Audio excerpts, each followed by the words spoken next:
Here's a good bit of audition advice that doesn't really come up often. You should have a go-to selection of tops for auditions.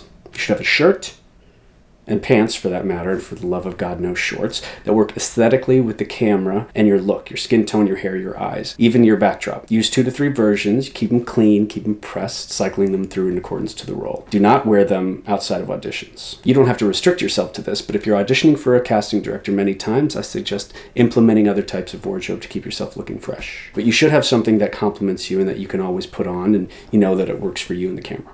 Another bit of advice I have is to keep a contact list of casting directors that you're being sent in for. Use this not only to keep things straight with who is seeing you, but also for quarterly career updates, holiday thank yous, etc. And you should really be keeping tabs of the casting directors that you're being called into, and another list of those you keep trying to get into. You want to add them to an email list and reach out a few times a year with what's going on in your career. Make sure you have something to say, though.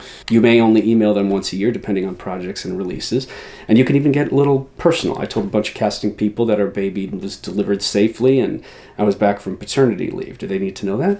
Probably not. But it's important they get reminded about you, and more importantly, see that you're busy living life and killing it and all that. Or just be reminded that you're there and you exist in their world. Use the email to wish them a happy holiday and thanks for having me in this year. And while we're on the subject, during the holidays, I would send major casting directors who had me in, say on a weekly or monthly basis, a gift. Maybe a gift card to a steakhouse down the street from their offices, or coffee, something, anything to say thanks. Not many actors do that. I mean, what would you do if you were a business professional with high-end clients? You'd take care of them and you'd thank them for their business.